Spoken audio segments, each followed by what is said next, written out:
What's up, everybody? Charlie Marlow here with your Super Bowl breakdown. We got to talk about the big game, of course. I know on this channel, it's mostly St. Louis Cardinals baseball, but hey, it is the Super Bowl. Kansas City Chiefs winning it 25-22 in overtime. Unbelievable game. Chiefs now Super Bowl champs, back to back years, 3 out of the last 5 Super Bowls. I think it's fair to say we have a dynasty, and it looks like a dynasty. I don't want to say the beginning. Is it is it halfway home? I mean, Patrick Mahomes, is he 28? 28 years old. Here's the thing about Patrick Mahomes. Now, I used to be pretty big into sports gambling. I still do it a little bit here and there. I'm either kind of all in or all out. And this year, for whatever reason, between fantasy football and gambling, I just didn't do a lot of sports gambling. But let me tell you something. I'm at the point with Patrick Mahomes that I will probably never bet against Patrick Mahomes in the playoffs. Regular season, different story. But you probably saw if you're watching the post game and Jim Nance is asking Pat Mahomes when he's up there on their stage, which was this weird kind of small octagon stage, right? I had this blur background, by the way. Is it distracting? Let me know. My hands are weird looking there. But Patrick Mahomes, I'm paraphrasing, but he said, "Look, the Kansas City Chiefs are never the underdog," and that's true. Are you ever feeling good about a bet against Patrick Mahomes? And I feel like I learned my lesson because last year I remember thinking, "Gosh, dude, I don't ever want to bet against Mahomes." But whatever the line was in the Super Bowl against the Philadelphia Eagles, and I think it might have closed at a point and a half, whatever. Maybe I got it a better line before that, but you just don't go into a game feeling good when you've bet against Patrick Mahomes and the Chiefs right now, and they're also getting points. So, look, man, another part of this argument is, the GOAT, greatest of all time. Look, he's got to get up there and get close to the amount of Super Bowls that Tom Brady has. But from a passing standpoint, doing things with the football that I don't think anybody else can do. For me, now he's got to keep playing because Tom Brady had a lot of longevity. But I think you can already start to make the argument that Patrick Mahomes is the greatest of all time. He does things that Tom Brady could never do. And he's 28 years old, already has 3 Super Bowl championships.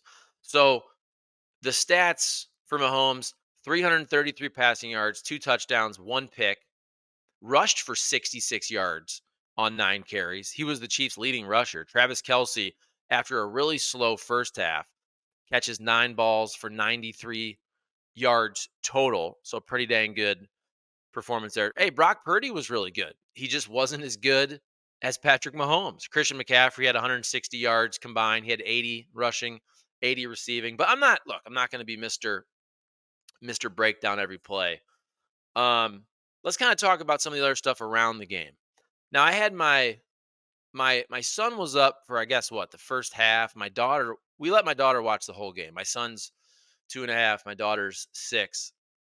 And it was fun to see. This is kind of the first time my daughter got into a sporting event.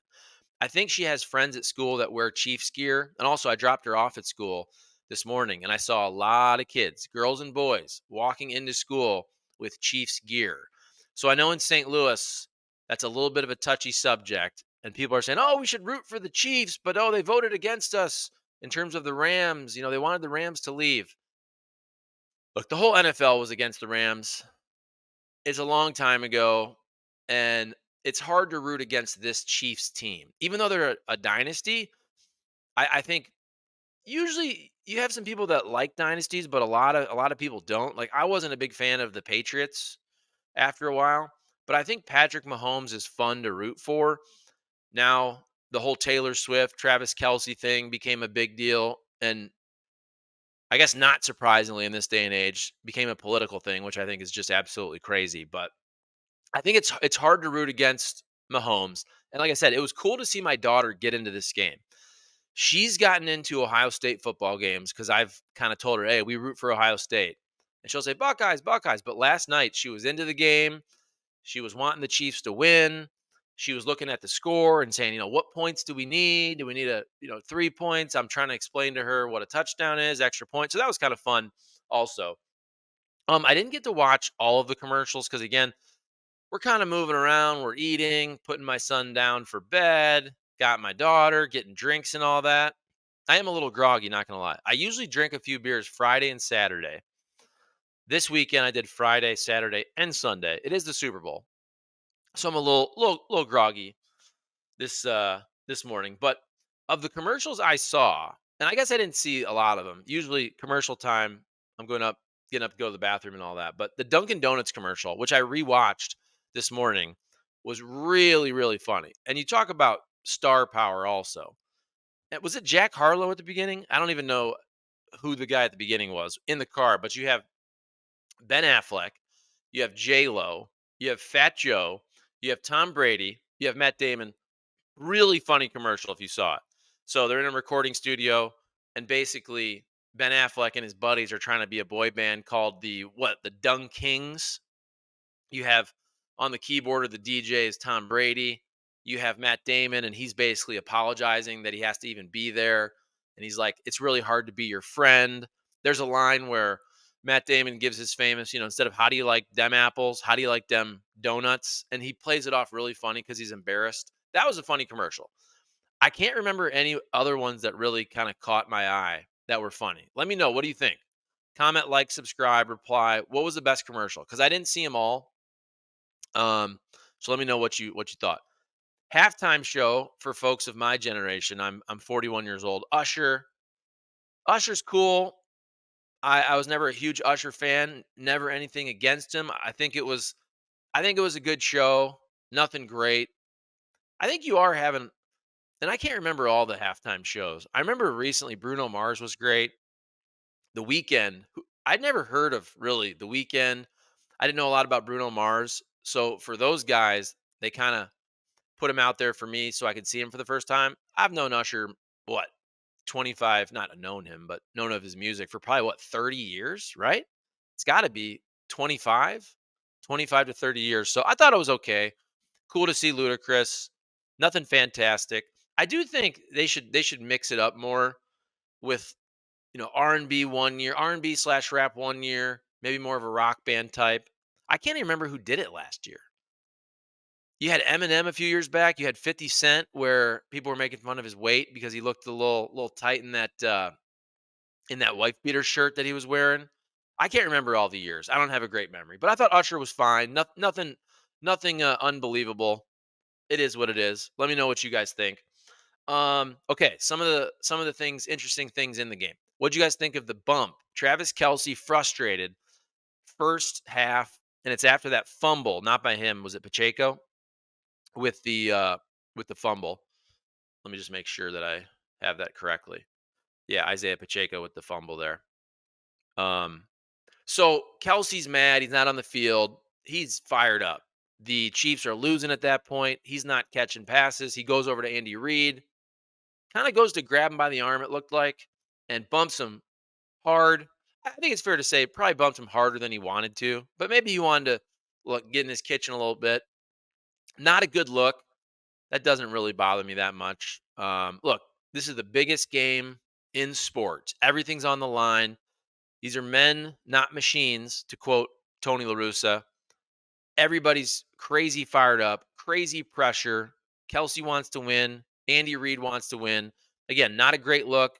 They're apologizing afterwards, but to me, that's not a huge deal. That's kind of just that's competition, man. That's what happens. Again, I'm not saying it's a good thing, but I don't think it's this huge deal either. Oh, I think we got to give credit when a game is well officiated, because when it's not, that's all we talk about. Now, I could be wrong. Again, I watched the whole thing. I can't remember any egregious bad calls after the game.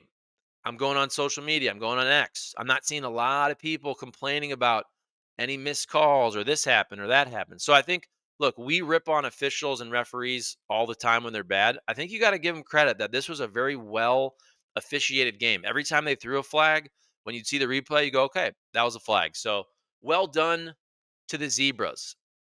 Taylor Swift, none of this ever bothered me at all. I don't care if you show her after every time Travis Kelce catches a pass, whatever it is. She's a superstar.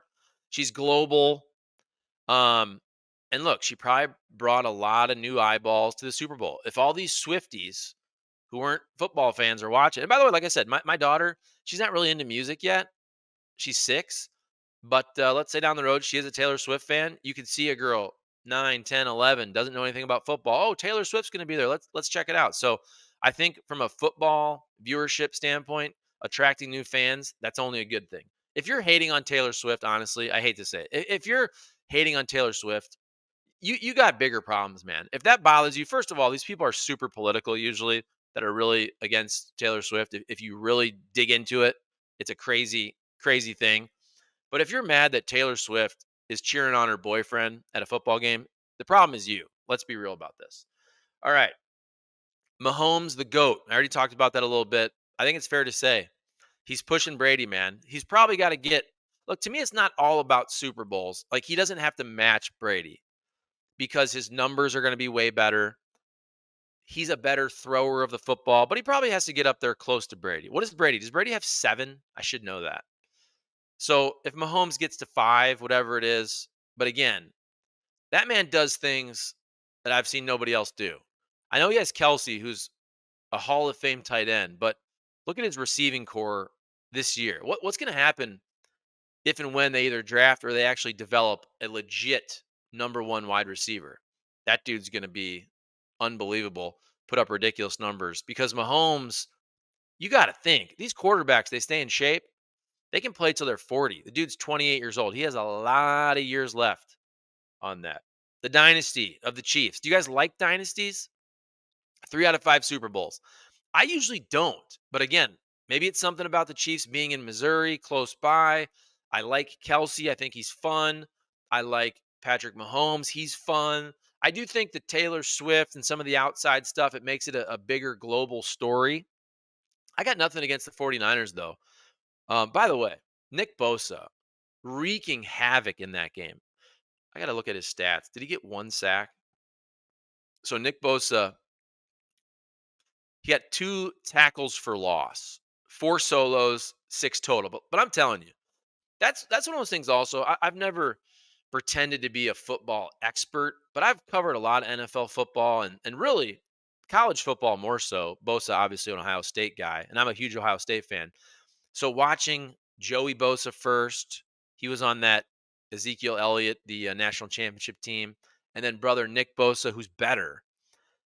If you're watching that game, how many times did Nick Bosa? He didn't get the sacks, but he was pressuring Patrick Mahomes every play. It seemed like every play he's diving after him. He's forcing Patrick Mahomes to throw it away.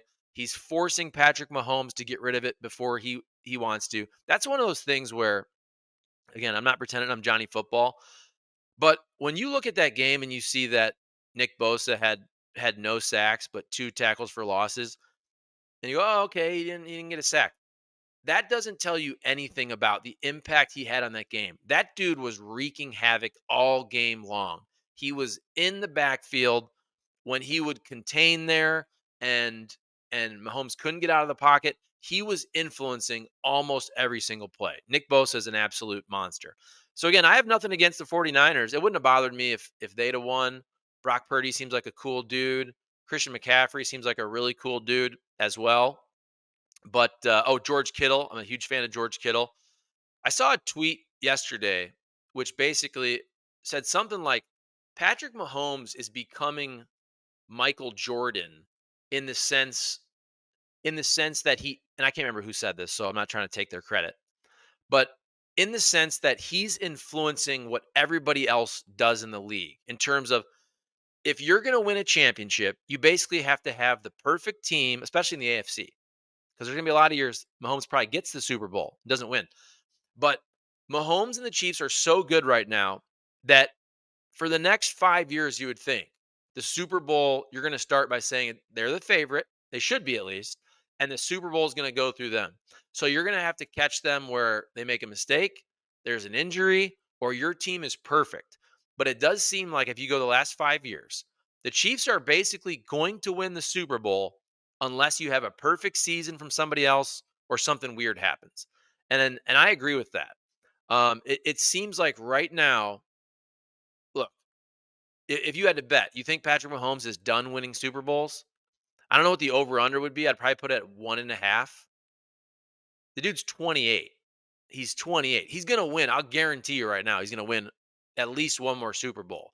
Now, even to say, oh, he's gonna win three, that's really hard to do. I'd probably put the over under at 1.5. I do think he's gonna win one more Super Bowl. Two, you never know. You can have somebody else coming up. You could have another team that starts to really knock on the door. Could it be a healthy Joe Burrow?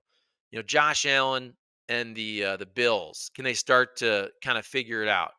Who else would you put up there in terms of the best competition for Mahomes over the next 5 years? Hey, if Brock Purdy's the real deal, the 49ers have a great coaching staff. They have a lot of weapons. Although McCaffrey as a running back, the shelf life's not super long on guys like that take a lot of hits. George Kittle, he's not young. I mean, Debo's a stud.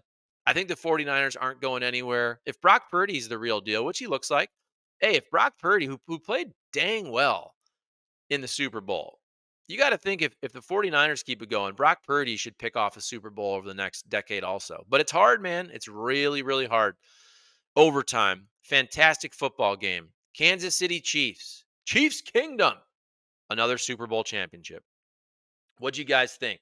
Comment, like, subscribe, share the video, share the show. If you're watching on YouTube, I appreciate it. Baseball channel, we got spring training getting started with the Cardinals. If you're listening on podcast, Kenny Wallace Media, Daytona 500 coming up, baby. We're going to have so much coverage of that. It's going to be awesome. All right.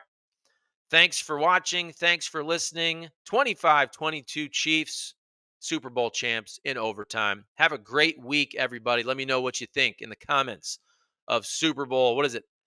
LVIII. I don't know Roman numerals. Let me know. What is that? Is that like 50? Is it 58? I should know. I don't even care. All right. See ya. My hands. Look at the hands. There you go.